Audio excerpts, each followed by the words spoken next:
बिस्मिल्लाहिर्रहमानिर्रहीम। अस्सलाम वालेकुम। आपका दोस्त सलमान हैदर। दुआ है परवरदिगार से कि उसने आपको और आपके अहले खाना को अपनी हिफ्ज़ व अमान में रखा हुआ हो। इससे पहले कि मैं बड़ी खबरें आपके साथ शेयर करूं, सबसे पहले छोटी लेकिन अहम खबर है वो आपके साथ शेयर करता हूँ। हाँ चीमा साहब जी, आज इस सिलसिले में इलेक्शन कमीशन में समाअत भी थी 26 दिसंबर को, तो तौहीन इलेक्शन कमीशन भी लग सकती थी। इसीलिए निगरान प्राइम मिनिस्टर ने ना कल जल्दी से समरी भिजवाई ऐवान सदर को कि ये जो अहम तरीन वज़ीर हैं इलेक्शन कमीशन को, इस पर रिजर्वेशन है। क्योंकि मुझे अब पता चला, निगरान वज़ीर आज़म ने कहा, मुझे अब पता चला कि ये नून लीग में शामिल थे, मुझे अब पता चला ये शहबाज शरीफ के मुशीर थे, मुझे अब पता चला ये शहबाज शरीफ के मुकदमेवार थे, इसलिए ओहो मुझे याद ही नहीं रहा। और मुझे फिर इलेक्शन कमीशन ने कहा है तो इसलिए सर मैं इनकी बरतरफी का जो इनका जो समरी है ना वो भिजवा दिया जी। और सदर ने भी फ़ौरन दस्तखत कर दिए। अब रात गए नोटिफिकेशन जारी हो गया जी। अब आहा चीमा वज़ीर नहीं रहे, मुशीर नहीं रहे, ठीक है। ऐवान सदर से मंजूरी भी हो गई है। ये तो मैंने आपको बताना था। राजा रियाज साहब, आपको पता है बड़ा ज़बरदस्त किरदार है, बड़ा भोला किरदार है हमारी सियासत में, लेकिन अहम भी है। शहबाज शरीफ साहब की हुकूमत बनाने में इनका कोई शक नहीं बहुत बड़ा हाथ, तहरीक अदम एतमाद लाने में इनका बड़ा हाथ, लोगों को मुनहरिफ कराने में इनका बड़ा हाथ, अमरीकियों से मुलाकात करने में इनका बड़ा हाथ। राजा रियाज साहब ने अब तक जितनी भी प्रेडिक्शन की इलेक्शन के हवाले से, नवाज शरीफ साहब की वापसी के हवाले से, इमरान खान साहब की तहरीक अदम एतमाद के कामयाब होने के हवाले से, उनके जेल में जाने के हवाले से, अब तक सब कुछ दुरुस्त रहा है, ठीक है। तो इसका मतलब है डिसीजन मेकिंग कॉरिडोर्स में इनकी बातचीत अच्छी हुई, ठीक है। फिर आपने फिर देख लिया जिस तरीके से निगरान वज़ीर आज़म आए, वो पर्ची कैसे चली, और फिर सबके पास एक ही पर्ची में नाम था, लेकिन इनिशिएट राजा रियाज साहब की तरफ से किया। तो अब उन्होंने कोई प्रेडिक्शन की है, माजी की सही प्रेडिक्शन को साबित होते हुए तब मैं आपसे बात कर रहा हूँ। वो कहते हैं कि अगली हुकूमत नून लीग और पीपल्स पार्टी की बनेगी, ठीक है। और ये एक ऐसी प्रेडिक्शन है जिस पर आवाम फैसला कर सकती है कि उसको वोट किसको देना है। क्योंकि इस वक्त नून लीग का तो मुझे समझ नहीं आ रही, पीपल्स पार्टी जितनी भी कंपेन कर रही है ना वो नवाज शरीफ की मुखालफत में कर रही है, वो नून लीग की मुखालफत में कर रही है, उनके खिलाफ बात करके वोट लेना चाह रही है, यानी मुकम्मल बयानिया उनका नून लीग के ख़िलाफ़ है इस वक्त। तो अगर राजा रियाज साहब की बात दुरुस्त है तो हम अंदाज़ा लगा सकते हैं कि असल मकसद सिर्फ़ और सिर्फ वोट हासिल करना है। फिर आखिर में दोनों ने मिलकर बैठ जाना, और ये सारी एक अदद अवाम को धोखा देने की कोशिश हो रही है, नूरा कुश्ती हो रही है। मुझे इसके अलावा ये मैच ही फिक्स है, मुझे इसके अलावा कोई चीज़ ऐसी नहीं लगती। राजा रियाज साहब ने गेम बताकर मुझे नहीं लगता है फ़ायदा किया है, नुकसान ही किया है, ठीक है। तो वो बड़े वेल इन्फॉर्म्ड आदमी हैं, तो उन्होंने कहा कि ये सब नूरा कुश्ती है भाई, अगली हुकूमत दोनों ने मिलकर ही बनानी है, ठीक है जी, ये हो जाएगा। और एक और बड़ी ज़बरदस्त खबर जो बड़े ज़बरदस्त तरीके से चल रही है ना, और उसका पीटीआई को बड़ा फ़ायदा है, वो जो तायद करिंदा और तजवीज़ करिंदा का जो रोल है ना वो अब ज़ाहिर बात है बहुत ज़्यादा है। अब क्योंकि कल पीटीआई ने भी कह दिया था और वैसे भी हमें पता था कि अब उनको बुला के स्क्रूटनी होनी है, तो जितनी भी सख्ती है ना वो तायद करिंदा और तजवीज़, अब वो जो कागज़ात नामज़दगी फाड़ने और छीनने वाला सिलसिला ख़त्म हो गया, अब तजवीज़ करिंदा और तायद करिंदा के ऊपर सख्ती आएगी। तो पीटीआई ने अनाउंस किया था जो लोग अपने मकामी मामलात को देखते हुए दाएँ बाएँ हो जाए। ये कल मैंने आपसे बात शेयर भी की थी, उनकी बात भी की थी, तो सब ने आर के पास तो पेश होना था। तो इसमें पीटीआई पहले कह चुकी है, और अब ख़बर यह है कि एक बड़ा फ़ैसला जो इस्तेमाल हो रहा है जी, पाकिस्तान तहरीक इंसाफ की फेवर में जा रहा है। लाहौर हाई कोर्ट के जस्टिस है जस्टिस आबिद अजीज़ शेख, उन्होंने इलेक्शन अपील नंबर 24513/23 के फ़ैसले मोरखा 12 अप्रैल 2023 में यह करार दिया कि अगर किसी वजह से तजवीज़ करिंदा और तायद करिंदा स्क्रूटनी के लिए आरओ के पास ना आ सके, यानी गायब कर दिया जाए, उठा लिया जाए, घर के बाहर पुलिस हो, कुछ भी हो ना, तो महज इस बुनियाद पर कागजात नामजदगी मुस्तरद नहीं किए जा सकते, ठीक है जी। मतलब आए बगैर भी स्क्रूटनी मुकम्मल हो सकती है। तो ये एक बहुत बड़ा रिलीफ है पाकिस्तान तहरीक इंसाफ के लिए आने वाले चंद दिनों में, बहुत बड़ा रिलीफ है। अब लाहौर हाई कोर्ट का ऑर्डर है, इसको ज़रा रोक सके तो रोक लें।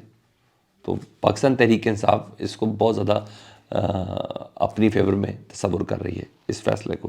वैसे भी जारी बात है इधर की, लेकिन अगर जावेद लतीफ़ साहब को कुछ हुआ है, मैं नहीं मानता कि नवाज शरीफ साहब की ज़ात के बगैर वो कुछ बोल रहे हैं। उन्होंने नया पेंडोरा बॉक्स खोला जी। जी हाँ, इस मौके पर जावेद लतीफ़ नवाज शरीफ साहब की मशवरे के बगैर चल ही नहीं सकते, इतनी बड़ी बात कर ही नहीं सकते। उन्होंने नए लोगों पर इल्ज़ाम थोपना शुरू किया है।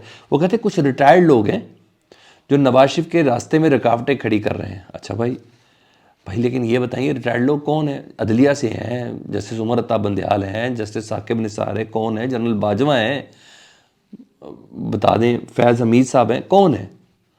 تو میں آپ کو بتاتا ہوں وجہ یہ ہے کہ اس ٹائم ہوا نا نون لیگ کے تھوڑے مخالف چل رہی ہے. جب نون لیگ کے مخالف چل رہی ہے نا تو اس لیے نام لیے بغیر ریٹائرڈ افراد کہہ رہے ہیں، مگر کیا پتہ حاضر سروس لوگوں کو بھی یہی کہہ رہے ہوں، پیغام ان کو دیا جا رہا ہو. اور میں نے بولا کہ جاوید لطیف اتنی بڑی بڑی بات نواز شریف صاحب سے پوچھے بغیر نہیں کر سکتے، تو کچھ ہے جو بیک اینڈ پہ پک رہا ہے. 2-4-8 دنوں میں اس کا بھی پتہ چل جائے گا، لیکن کچھ ہے. 7 جنوری تک، جی ہاں اس کا بھی کلیئر ہو جائے گا، تو کچھ پک رہا ہے. تو یہ سب چیزیں. ہاں پرویز خٹک صاحب انہوں نے کل ایک پریس کانفرنس کی. پریس کانفرنس میں انہوں نے کلیم کیا کہ جو مجھے بلے کے نشان کی آفر ہوئی تھی، ٹھیک ہے جی، اور لیکن میں نے لینے سے انکار کر دیا تھا. اچھا اس جملے پہ بڑا کوہرام مچا کہ پرویز خٹک صاحب کو بلے کے نشان کی آفر کس نے دی؟ اس کا مطلب ہے الیکشن کمیشن جانبدار تھا. ظاہری بات ہے ان کی غیر جانبداری پر سوال ہو گیا جی. تو مجبوراً چھٹی والے دن الیکشن کمیشن نے وضاحت دی ہے جی. انہوں نے کہا پرویز خٹک جھوٹ بول رہے ہیں، ہم نے کسی کو بھی بلے کے نشان کی آفر نہیں دی. پرویز خٹک کو اب میرا خیال ہے بتانا ہوگا کہ ان کو کس نے آفر دی ہے، لیکن بہرحال الیکشن کمیشن نے اپنی طرف سے یہ وضاحت دے دی ہے. ایک اور خبر، استحکام پاکستان پارٹی IPP جہانگیر خان ترین، علیم خان، اون چودھری صاحب کی بنائی ہوئی. اچھا بڑے تم تڑاک سے، بڑے جاہو جلال کے ساتھ آئے تھے اور اس طرح پریٹنڈ کیا جا رہا تھا کہ جیسے پاکستان تحریک انصاف کے متبادل یہ پارٹی بنے گی، اور بتایا بھی ایسے ہی جا رہا تھا. جس طریقے سے لوگ شمولیت ہو رہے تھے، جن بندوں پہ کہا تھا کہ ان کو سزائے موت ہو سکتی ہے، وہ صرف پریس کانفرنس کر کے اس کے بعد سکون میں تھے. بڑے ہی تم تڑاک کے ساتھ یہ تھا، مگر ہوا تھی سر ساری وہ ملک بھر میں، جی ہاں پورے ملک بھر میں صرف 18 حلقوں سے الیکشن لڑنے کا فیصلہ کیا جی نیشنل اسمبلی کے. پورے ملک سے جہاں یہ PTI کے متبادل کر رہے تھے. اور آپ کو اس میں بھی بڑی مزے کی بات بتاتا ہوں کہ کتنے افراد ہیں جو الیکشن لڑنے کے قابل ہیں. ان میں سے پورے ملک میں صرف 18 نشستیں، یعنی اگر ہوگے تو ایک پریشر گروپ بنے گا. فیصل واڈا کی بات درست ہوگی کہ یہ حکومت چند ماہ کی ہے، اتنی دیر میں وہ جو کہا جا رہا ہے کہ جو 18 مہینے، تو اس الیکشن کے بعد 18 مہینے عاصم منیر صاحب کے وقت ختم ہو جائے گا آرمی چیف کا، پھر کوئی دوسرے آ جائیں گے. یہ ساری باتیں چل رہی ہیں جی. اس میں سنیں جی مزیدار لوگ دیکھیں، صرف 18 حلقوں میں الیکشن لڑنے کا فیصلہ کیا ہے. لودھرا کا جی حلقہ ہے 151، ٹھیک ہے جی، 155 لودھرا کا حلقہ ہے، اور 149 وہاں سے ہیں جہانگیر خان ترین. ملتان کا 149 اور لودھرا کا 155 جہانگیر خان ترین صاحب یہاں سے الیکشن لڑ رہے ہیں. اون چودھری لاہور کا حلقہ 124، 127 اور 128 سے کاغذات نامزدگی انہوں نے جمع کرائے ہیں جی. یہ ہو گیا جی. علیم خان صاحب نے لاہور کا حلقہ NA 117 اور 119 سے اپنے کاغذات نامزدگی جمع کرائے ہیں. عامر کیانی صاحب نے جی ہاں NA 47 یہاں سے کاغذات نامزدگی جمع کرائے اسلام آباد سے. غلام سرور خان نے جی راولپنڈی کے حلقہ 53 54 سے کروائے ہیں. فردوس عاشق امان نے سیالکوٹ کا NA 70 وہاں سے کاغذات نامزدگی جمع کرائے ہیں. اور ہمایوں اختر خان صاحب نے NA 97 فیصل آباد سے اپنے کاغذات نامزدگی جمع کرائے ہیں. یعنی ان 18 حلقوں میں بھی الیکشن لڑنے کے جو قابل ہیں، یعنی جو سمجھ رہے ہیں کہ ہمارے پاس اتنا پیسہ مال متاع ہے کہ ہم عوام کو کسی طریقے سے جھکا سکتے ہیں، اس میں آپ دیکھ لیں کون کون سے افراد ہیں. جہانگیر خان ترین الیکشن لڑ رہے ہیں جی، ایک حالانکہ ابھی اہل نہیں ہے. اون چودھری 2، علیم خان 3، عامر کیانی 4، غلام سرور خان 5، فردوس عاشق 6، ہمایوں اختر 7.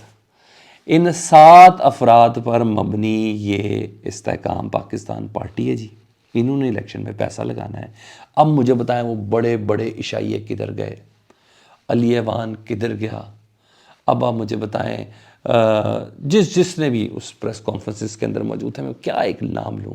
یہ 7 افراد کی جماعت تھی سر، بس اس کے علاوہ کوئی اہل ہی نہیں ہے الیکشن لڑنے کا. یہ ساری ہوا تھی. اس کا مطلب ہے کہ یہ بڑی کیلکولیٹڈ سیٹیں ہیں، اور ان کیلکولیٹنگ سیٹوں سے ہی کوئی ایک پریشر گروپ بنایا جائے گا، ٹھیک ہے، اور پھر وہ تمام پریڈکشنز درست ہو جائیں گی کہ اسی طرح کی حکومت ہوگی جس کو قومی حکومت کہتے ہیں. ایک پریشر گروپ بنے گا نا جب، تو قومی حکومت کہتے ہیں، جس کو پی ڈی ایم کی حکومت کہتے ہیں، جس کو مخلوط حکومت کہتے ہیں جناب، یہ اسی طرح کی بنے گی حکومت.